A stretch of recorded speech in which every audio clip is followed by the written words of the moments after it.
Hello students, good evening to all of you. जैसा कि आप सभी को पता है, आज हम बात करने जा रहे हैं नर्वस सिस्टम के बारे में।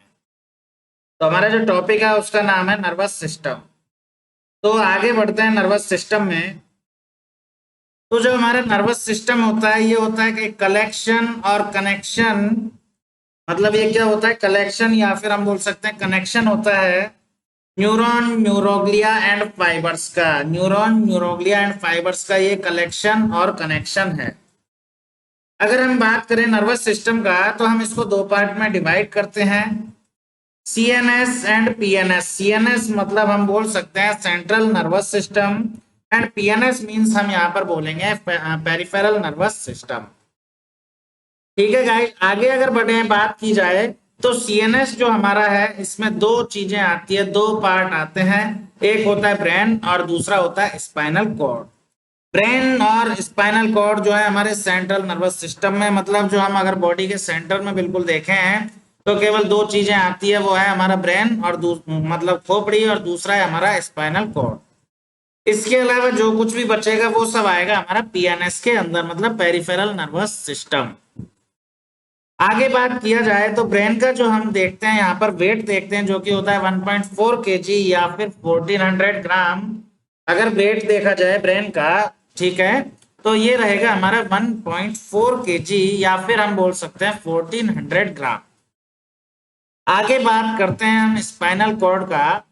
तो जो लेंथ होगी स्पाइनल कॉर्ड की, वो रहेगी हमारी नॉर्मली 45 सेंटीमीटर लेंथ रहेगा। और ये जो स्टार्ट होता है, जो हमारा स्पाइनल कॉर्ड है, वो स्टार्ट होता है एटलस बोन, जो कि हमारी होती है C1। जो सर्वाइकल है वो होता है फर्स्ट, उसको हम बोलते हैं एटलस बोन। और एंड होता है इसका, स्पाइनल कॉर्ड जो है इसका एंड होता है हमारा L2 पर, मतलब नंबर 2 पर। और अगर बच्चा पार्टी देखी जाए, लेस देन 3 इयर्स ओल्ड या फिर बिलो 3 इयर्स ओल्ड चाइल्ड या चिल्ड्रंस, तो हम देखेंगे ये एंड होता है L3 पर, जिसको हम बोलते हैं नंबर 3। अब बात की जाए पीएनएस, मतलब पेरिफेरल नर्वस सिस्टम, मतलब ब्रेन एंड स्पाइनल कॉर्ड आ गया हमारा सीएनएस के अंदर। अब बचा पेरिफेरल नर्वस सिस्टम, तो इसमें हम बाकी की जो भी चीजें बचेंगी वो सब कुछ यहाँ पर बात किया जाएगा। तो पीएनएस के अंदर हम दो तरीके से हम इसको फिर से डिवाइड करते हैं, जो कि हम करते हैं एनाटॉमिकली एंड फिजियोलॉजिकली। अगर एनाटॉमिकली देखा जाए तो एनाटॉमिकली का मीन्स होता है स्ट्रक्चरली। एनाटॉमी का मतलब होता है it is the branch of science which deals with the structure of the body, है ना। और दूसरा होता है फिजियोलॉजी, मतलब होता है it is the branch of science which deals with the functions of the body. तो हम देखेंगे अगर एनाटॉमिकली बात किया जाए तो मतलब स्ट्रक्चरली यहाँ पर बात हो रही है संरचना के हिसाब से, मतलब संरचना के अनुसार। ठीक है, और दूसरी तरफ देखा जाए फिजियोलॉजी, मतलब फंक्शंस के अकॉर्डिंग बात की जा रही है, मतलब फंक्शनली होगा। तो हम बात करते हैं फर्स्ट एनाटॉमिकली के हिसाब से पीएनएस के अंदर। तो एनाटॉमिकली हम इसको दो पार्ट में डिवाइड करते हैं। फर्स्ट आता है हमारा स्पाइनल नर्व एंड सेकंड आता है क्रेनियल नर्व। फर्स्ट आता है हमारा स्पाइनल नर्व एंड सेकंड आता है क्रेनियल नर्व, जो कि होती है हमारी 12 पेयर्स। और स्पाइनल नर्व्स हमारी रहेंगी कितना पेयर्स, कितना रहेगा 31 पेयर्स रहेगा हमारा spinal nerve. And cranial nerve हमारी रहेंगी 12 पेयर्स, जो कि हम बात करेंगे डिटेल में आगे।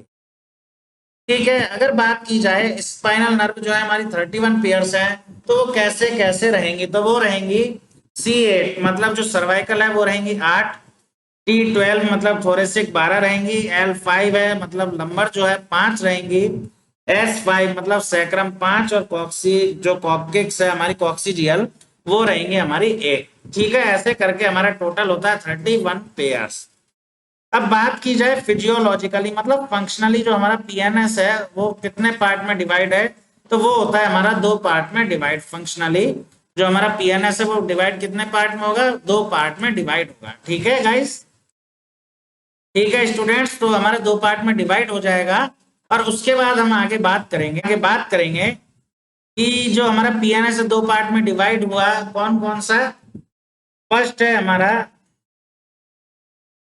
एनाटॉमिकली, दूसरा है फिजियोलॉजिकली। और फिजियोलॉजिकली जो हमने देखा पीएनएस के अंदर, ये हमारा दो पार्ट में डिवाइड हो रहा है। फर्स्ट है सोमेटिक नर्वस सिस्टम और दूसरा है ऑटोनॉमिक नर्वस सिस्टम। फर्स्ट कौन सा रहेगा हमारा? Somatic nervous system. मतलब जहां भी वर्ड आ जाए सोमा, मतलब इसका मीन्स होगा बॉडी। Soma means body. तो जहां भी वर्ड आ जाए सोमा मतलब हम बोलेंगे बॉडी से रिलेटेड बात हो रही है, मतलब सोमेटिक नर्वस सिस्टम है। और दूसरा है ऑटोनॉमिक नर्वस सिस्टम, मतलब ऑटोमेटिक सारी चीजें इसमें होंगी। आगे बात किया जाए तो सोमेटिक नर्वस सिस्टम वॉलंटरी हम इसको बोलते हैं, ऐच्छिक एक तरीके से होगा, जैसे हम चाहें वैसे कोई काम कर सकते हैं। और ऑटोनॉमिक मतलब ऑटोमेटिक हो जाएगा, हमारे कंट्रोल में नहीं होगा, तो इसको हम बोलते हैं इनवॉलंटरी। ठीक है। यहाँ पर प्रेजेंट होती है हमारी तीन तरह की मसल्स, जिनको हम बोलते हैं, यहाँ पर हमारी क्या प्रेजेंट रहेंगी? तीन तरह की मसल्स। ठीक है गाइस, तीन तरह की मसल्स प्रेजेंट रहेंगी, जिनको हम क्या बोलते हैं? कार्डियक मसल्स, स्मूथ मसल्स और स्केलेटल मसल्स। अगर बात की जाए कार्डियक मसल्स की, तो कार्डियक मसल्स जो हमारी होती है, अगर बात की जाए कार्डियक मसल्स की, तो कार्डियक मसल्स जो होती है हमारी, वो हमारे कंट्रोल में नहीं होती, जैसे हम चाहें वैसे नहीं चला सकते, ऑटोमेटिकली वर्क करती है। तो कहां पर आएंगी? वो आएंगी हमारी कार्डियक मसल्स किसके अंदर? फिजियोलॉजिकली के अंदर जो ऑप्शन है ऑटोनॉमिक नर्वस सिस्टम, इसके अंदर ऑटोमेटिक वर्क करेंगी, तो हम क्या बोलेंगे? कार्डियक मसल्स यहाँ पर प्रेजेंट होंगी। दूसरा आता है स्केलेटल मसल्स, तो हम जैसे चाहें अपने हाथ पैरों को हिला सकते हैं, कोई भी कंट्रोल में रखते हैं, हमारे कैसे भी वर्क करो, है ना, तो हमारे इच्छा से चले, हमारे हिसाब से चले, उसको हम बोलते हैं वॉलंटरी, या फिर बोल सकते हैं सोमेटिक नर्वस सिस्टम। और लास्ट बची स्मूथ मसल्स, तो स्मूथ मसल्स हमारे डाइजेस्टिव सिस्टम में प्रेजेंट होती है, जीआईटी के अंदर। ठीक है, डाइजेस्टिव सिस्टम में प्रेजेंट रहेंगी। और क्या होगा यहाँ पर? और स्मूथ मसल्स जो है हमारा वर्क करती है पेरिस्टालसिस मूवमेंट का। ठीक है, पेरिस्टालसिस मूवमेंट का वर्क करेगी एक तरीके से, ये कॉन्ट्रेक्शन एंड रिलैक्सेशन करवाएंगी। और जो हमारा जो भी कुछ नेक्स्ट आगे हम बात करेंगे, यहाँ पर आगे बात करेंगे जो हमारा ऑटोनॉमिक नर्वस सिस्टम है, इसके अंदर हमारी दो तरह की मसल्स यहाँ पर आ रही हैं। फर्स्ट स्केलेटल मसल्स हमारी जो है वो आएंगी हमारी किसमें? सोमेटिक नर्वस सिस्टम, मतलब वॉलंटरी होगा। ठीक है ना। और दूसरा है ऑटोनॉमिक नर्वस सिस्टम, इसमें आएंगे हमारी इनवॉलंटरी, मतलब cardiac muscles and smooth muscles यहाँ पर देखने को मिलेंगी। अब आगे बात करें तो सिंपैथेटिक नर्व, दो पार्ट में हमारा डिवाइड होता है ऑटोनॉमिक नर्वस सिस्टम। जो हमारा ऑटोनॉमिक नर्वस सिस्टम है, ये हमारा डिवाइड होगा दो पार्ट के अंदर। फर्स्ट रहेगा सिंपैथेटिक नर्वस सिस्टम, और दूसरा रहेगा हमारा पैरासिम्पैथेटिक नर्वस सिस्टम। सिंपैथेटिक मतलब फियर, फाइट और फ्लाइट वाली कंडीशन यहाँ पर देखने को मिलेंगी। हम बोल सकते हैं F3, मतलब कोई भी लाइफ थ्रेटनिंग कंडीशन अगर देखने को मिले तो हमारा एक्टिवेट होता है सिंपैथेटिक नर्वस सिस्टम। कोई भी लाइफ थ्रेटनिंग कंडीशन है तो हमारा सिंपैथेटिक नर्वस सिस्टम जो है ये एक्टिवेट हो जाएगा, और यहाँ पर देखने को मिलेंगी तीन चीजें, जिसको हम बोलते हैं फियर, फाइट और फ्लाइट। यहाँ पर क्या होगा? फियर, फाइट, फ्लाइट वाले केस में एड्रेनालिन और नॉर एड्रेनालिन हार्मोन जो है हमारा इंक्रीज होगा। एड्रेनालिन मतलब हम बोलते हैं एड मतलब, ठीक है, तो हम एड्रेनालिन और नॉर एड्रेनालिन हार्मोन यहाँ पर इंक्रीज होगा, जिसकी वजह से हमको इंसान जो है वो उसमें देखने को मिलेगी बेचैनी, मतलब यहाँ पर रेस्टलेसनेस देखने को मिलेगा। और हार्ट रेट एंड बीपी जो है हमारी इंक्रीज देखने को मिलेगी यहाँ पर सिंपैथेटिक नर्वस सिस्टम वाले केस में। दूसरी बात करें हम, फर्स्ट हमने देखा सिंपैथेटिक नर्वस सिस्टम, अब बात करते हैं हम पैरासिम्पैथेटिक नर्वस सिस्टम की। तो पैरासिम्पैथेटिक नर्वस सिस्टम जो है, इसके अंदर हमारी कंडीशन आती है रेस्ट एंड डाइजेशन, मतलब हम आराम से बैठे हैं या लेटे हैं या जो भी कुछ कर रहे हैं, प्लस डाइजेशन मतलब रेस्ट में है हम लोग।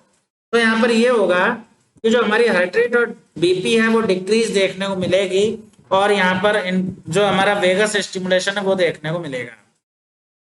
ठीक है, तो वेगस नर्व जो है हमारी स्टिमुलेट होंगी, जिसकी वजह से हमको हार्ट रेट एंड बीपी जो है डिक्रीज देखने को मिलेगा। और वेगस स्टिमुलेशन जब स्टार्ट होगा तो तीन चीजों के साथ स्टार्ट हो सकता है, जिसको हम बोलते हैं क्री, CRE।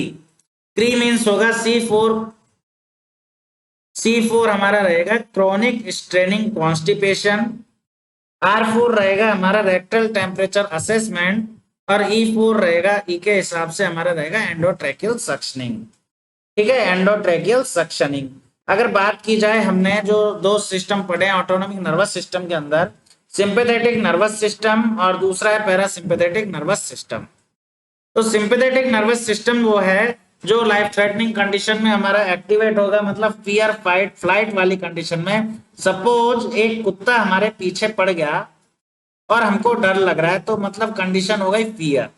अब हम उससे लड़ाई करें, उसके ऊपर पत्थर उठा करके दौड़ लगाएं उसके पीछे, तो कुत्ता रहेगा आगे, डॉगी जो है वो आगे रहेगा और हम रहेंगे पीछे, तो ये रहेगी फाइट। और फ्लाइट मतलब डॉगी हमारे पीछे, हम आगे आगे, और हम 9 2 11 यहाँ से हो गए। वो कंडीशन में हमारा एड्रेनालिन और नॉर एड्रेनालिन हार्मोन जो है वो इंक्रीज होगा, बंदा रेस्टलेसनेस देखने को मिलेगा और हार्ट रेट एंड बीपी जो है इंक्रीज देखने को मिलेंगी। दूसरी साइड हमने बात किया पैरासिम्पैथेटिक नर्वस सिस्टम।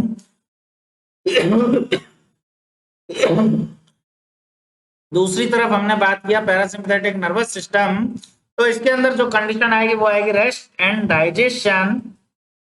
यहाँ पर जो है हमारा वेगस स्टिमुलेशन देखने को मिलेगा, जिसकी वजह से heart rate and BP decrease देखने को मिलेगा। तो वेगस स्टिमुलेशन जब भी यहाँ पर होगा, वो होगा स्टार्ट किसके साथ, CRE। सी मतलब होगा हमारा क्रॉनिक स्ट्रेनिंग कॉन्स्टिपेशन। आर का मतलब रहेगा यहाँ पर हमारा रेक्टल टेम्परेचर असेसमेंट, और ई का मतलब रहेगा एंडोट्रेकियल सक्शनिंग। इन तीनों कंडीशंस में वेगस स्टिमुलेशन हमारा देखने को मिल सकता है, जिसकी वजह से हार्ट रेट एंड बीपी हमको डिक्रीज देखने को मिलेगा। और बात हमारी यहीं पर टॉपिक खत्म होता है। एक बार फिर से रिवीजन कर लेते हैं हम लोग। ठीक है, टॉपिक हमारा यहाँ पर खत्म होता है और हम एक बार फिर से रिवीजन कर लेते हैं। ठीक है ना, ठीक है गाइस। तो बात करते हैं हमारा जो नर्वस सिस्टम है ये क्या है। तो इट इज कलेक्शन और connection of neuron, neuroglia and fibres.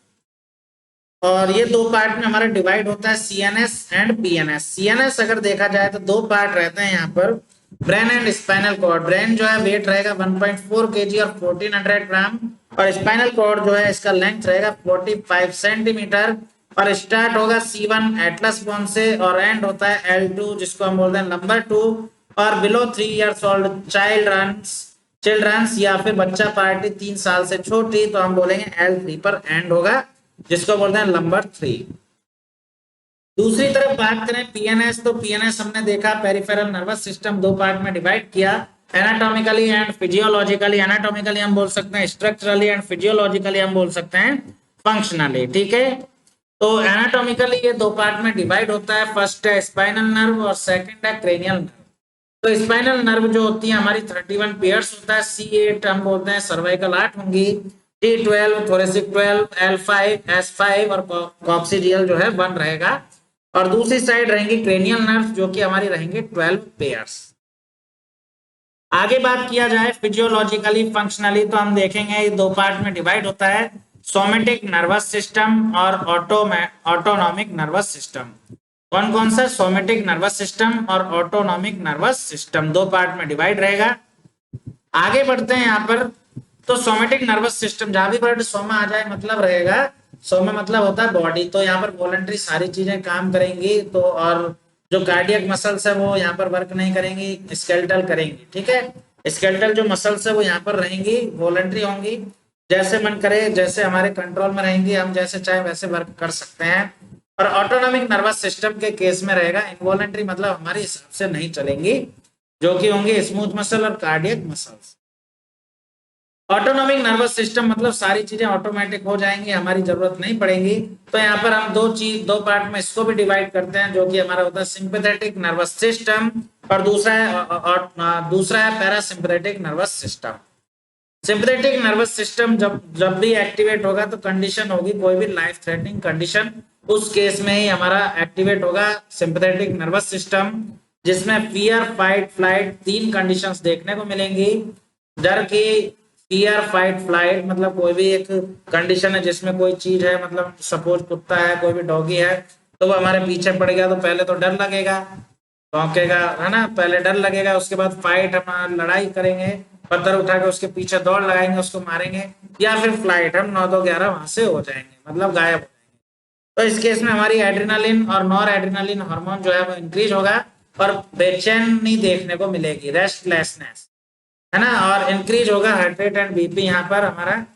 और मान लो कुत्ता पीछे पड़ गया तो हम स्पीड से भागते हैं तो हमारा प्यूपिल जो है वो कॉन्स्ट्रिक्ट ना होकर के डायलेट रहेगा। सलाइवा जो है जितना बनना चाहिए उतना नहीं बनेगा, तो सलाइवा का सीक्रेशन जो है डिक्रीज हो जाएगा। और भी कई सारी चीजें हैं जो बात करेंगे आगे। और दूसरा है पैरासिम्पैथेटिक नर्वस सिस्टम, ठीक है। इसमें केस रहेगा रेस्ट डाइजेशन वाली कंडीशन रहेगी और हार्ट रेट और बीपी हमारा डिक्रीज देखने को मिलेगा। और वो इसलिए देखने को मिलेगा कि यहाँ पर वेगस स्टिमुलेशन देखने को मिलेगा, जिसकी वजह से क्या होगा, हार्ट रेट एंड बीपी कम होगा। और वेगस स्टिमुलेशन स्टार्ट होता है 3 चीजों के साथ हमेशा। CRE जिसको हम बोलते हैं, C मतलब होता है क्रॉनिक स्ट्रेनिंग कॉन्स्टिपेशन, R का मतलब होता है रेक्टल टेम्परेचर असेसमेंट और E का मतलब होता है एंडोट्रैकियल सक्शनिंग। और यहीं पर हम करते हैं चैप्टर खत्म। हमारा जो नर्वस सिस्टम का फर्स्ट पार्ट है इसको यहीं पर हम खत्म करते हैं। और अगर आप पहली बार हमारे चैनल पर आए हैं तो प्लीज लाइक शेयर करना ना भूलें और सब्सक्राइब करना भी ना भूलें। सब्सक्राइब करके जरूर जाएं। अगर कोई चीज नहीं समझ में आती है तो आप हमें कांटेक्ट कर सकते हैं हमारे हेल्पलाइन नंबर पर और डीएम भी कर सकते हैं, ठीक है सर। सभी को थैंक यू सो मच, मेरी साइड से बहुत बहुत धन्यवाद सभी को। जो भी मेरा वीडियो देख रहे हैं उनको थैंक्स और प्लीज सब्सक्राइब करना ना भूलें। Thank you so much.